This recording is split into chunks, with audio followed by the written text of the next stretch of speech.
What's going on, guys? It's Zach here, bringing you guys another fantasy football video. It's that time of the week. I'm going to go through every single game this week and do what I can to help you guys get your lineup set. So we're going to go game by game, go through every single fantasy relevant player, and then hopefully give you guys the best information we can to get your lineup set. I'm going to be going over 6 games in this video and then 7 games in part 2 of this video. I got to get one out before Thursday, so that way you guys have Thursday Night Football information. But of course, I want to get all the practice report information and make sure we get the right information in your hands there. So 6 teams on bye this week. Obviously, going to make that a lot tougher in terms of our starts and sits. Obviously, going to be looking a little bit deeper this week. We've got so many good players on bye. It's going to make our rosters maybe not look the way we want them to this week. So starts and sits are going to be as important as ever this week, and hopefully you guys find this helpful. So sit back and enjoy, and then if you have any questions, just let me know in the comments below. Let's get started, guys. We'll start things off here with what should be a pretty good Thursday Night Football game here. We've got the Vikings at the Chargers. For the Vikings, it's pretty straightforward. Justin Jefferson is a must-start every single week. I know it's been a little bit underwhelming so far for him, but there's just no way you're sitting him. Jordan Addison, honestly, a must-start as well with how on fire he's been. I think he's a guy that could honestly come out and be a legitimate surprise league winner down the stretch. I talked about him as a trade target just a couple weeks ago, but the Vikings have a fantastic rest of season schedule for the wide receiver position. This is just part of it. The Chargers are not a scary matchup at all. Outside of that, though, for the Vikings, I think if you want to play Jordan Mason, I think you definitely should. The Chargers have been a bit of a run funnel defense, so I mean we just saw last week. I know it's Jonathan Taylor, but they absolutely got carved up there. They've been a team that you can run on so far this season, and I feel good about Jordan Mason. Even if Aaron Jones suits up in this one, we don't know just as of yet whether or not he's going to play. I'm recording this Wednesday night, so. Regardless, I feel good about Jordan Mason. A slight hit if Aaron Jones starts or plays, but I still feel like Jordan Mason is pretty safe. And then I don't want to play Aaron Jones regardless there. For the Chargers, it's pretty easy. Play all of them. Herbert, McConkey, Quentin Johnston, Keenan Allen, Oronde Gadsden, and Kimani Vidal should all be in. We're going to have Hassan Haskins likely missing this game. Makes me feel good about Vidal in this one. I know you'll probably get a Naheem Hines sighting, so good for him. Nice to see him back in the NFL, but Vidal's the guy you would play if you want to go there, and this Vikings defense has been a defense we could target so far, so Vidal even feels like a solid low-end running back too. Somebody on that roster, probably 2 of those 5 guys I mentioned aren't going to hit, but the expectation here is good enough in this high over-under game. I would expect that you should just be playing all of them and then just understand that, if you're rostering all 3 Charger wide receivers, I bet one of them doesn't bust out for you guys, but still feel good about that. And then, of course, friendly reminder with these Thursday night games, if you have a flex caliber player, make sure you're not utilizing your flex spot in this one. You want to make sure that you've got that flexibility for later in the week. So, if you're playing Kimani Vidal, maybe he's your 3rd running back. You would typically use him in that flex spot. Move him into a running back spot to give yourself flexibility for the rest of the week. Next up, we've got the Dolphins at the Falcons. First week for us in a while without an international game, so we all get to sleep in about a few more hours on Sunday. For the Dolphins, I'm probably playing Jalen Waddle here. Obviously not a great matchup last week. Not a good output for him at all. He left the game a little bit banged up. I think that was more of a game script situation. We aren't getting any reports of him being in danger of missing time here. So I feel good about Waddle. Not a matchup that really scares you. And then if he happens to sit, Malik Washington would be a guy that's worth a look because Darren Waller got placed on IR. They're running out of pass catchers. Malik Washington would certainly be an option. Devon Achane, you play him every single week. That's it for Miami, though. And then for the Falcons, Bijan, Drake London, those guys are must-starts every single week. The Dolphins are pretty much the team you want to face if you have a running back in fantasy. So if you want to go with Tyler Algier, this is a potential game script where maybe the Falcons just dominate, lean on their running game. I think Algier could legitimately end up with a 15 for 70 and a touchdown kind of game. So if you have to play him, you could do a lot worse. Again, 6 teams on bye.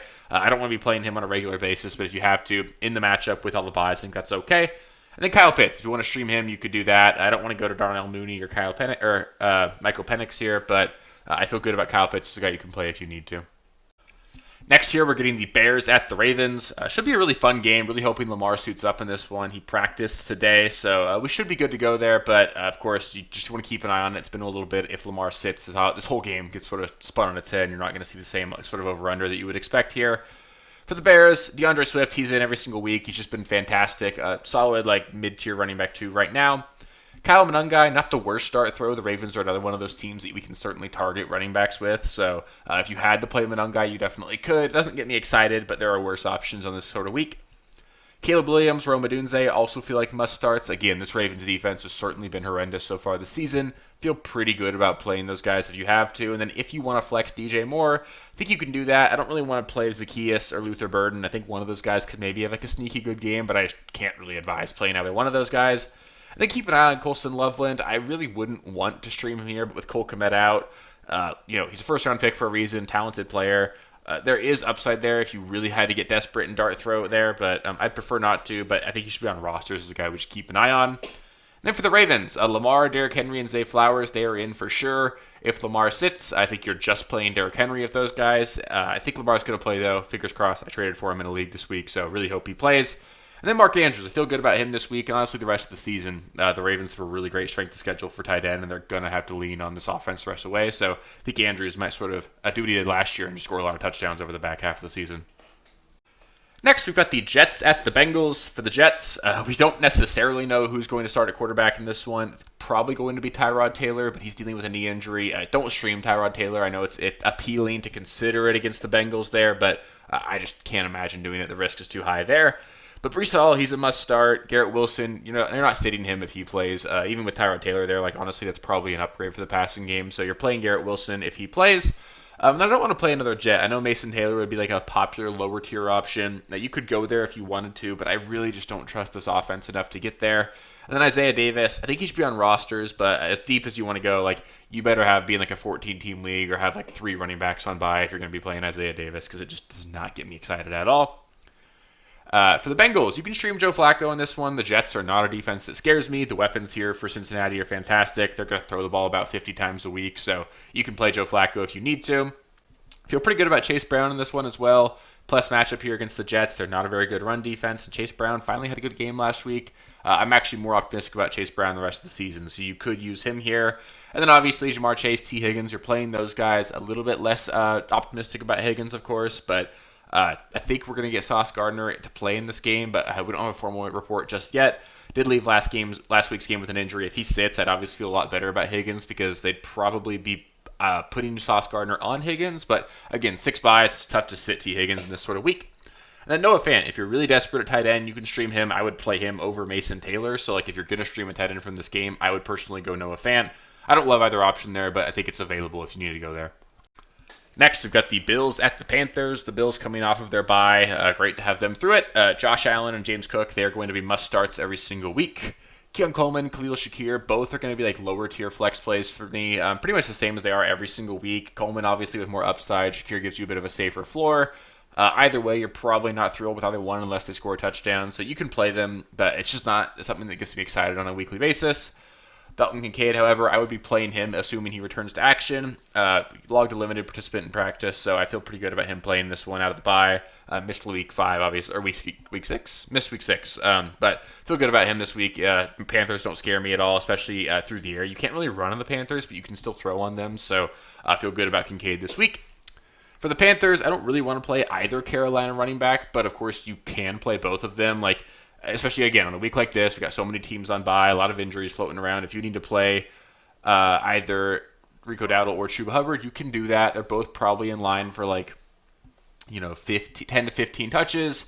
If they don't score a touchdown, you're probably going to be sad. But Rico looked really good again last week. I feel okay about playing him. I'd prefer to play him over Chuba, but it just doesn't get me excited either way. It's just tough when you got these guys splitting touches. Ted McMillan, he should be in here. Tough matchup last week. It was sort of a predictably bad outcome for him, but I feel good about him this week. And then Xavier Legette, a deeper league flex option. Honestly, not the worst. I expect to see Andy Dalton suit up in this one, and he really did hyper-target Xavier Legette. Should be a negative game script for the Panthers in this one. They should be playing from behind. If that's a scenario, then I think Legette's a guy that could maybe just sort of garbage time his way to some production. So if you have to go there, there are definitely worse options this week. And then the last game we'll go over today is going to be the 49ers at the Texans. For the Niners, Christian McCaffrey must start every single week, arguably the running back one the rest of the season. Probably 3 guys you could put in that conversation, but he's certainly one of them. Going to go right back to George Kittle in this one. It's just tight end so brutal. There's no way you're benching Kittle. It was the first career game for him without a catch last week. You're playing him. Obviously, he's really integral to the running game. He clearly made a difference for this offense last week. They'll get him more involved. He's obviously going to be a bit boomer bust, but no tight end really has the upside that George Kittle does, so you're playing him every single week. And I'm probably just calling that it for San Francisco here. Probably going to get another week of Mac Jones in this one. The Texans' defense is phenomenal. It's really the only reason they're not like 0-6. So I would definitely not be optimistic about playing either wide receiver here. If you had to play Bourne or Juwan Jennings, you could, but it just doesn't get me excited at all. I'd really prefer just to stick with Kittle and CMC here. It's also acceptable to sit every Texan if you want to.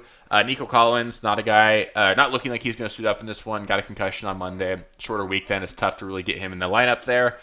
Assuming he misses, it makes Dalton Schultz maybe the most appealing Texan, and that is disgusting to say, but respectable option at tight end there. Like, he's going to get hyper-targeted. They'll need him. So, again, probably another negative game script for the Texans. You could definitely play Schultz if you had to.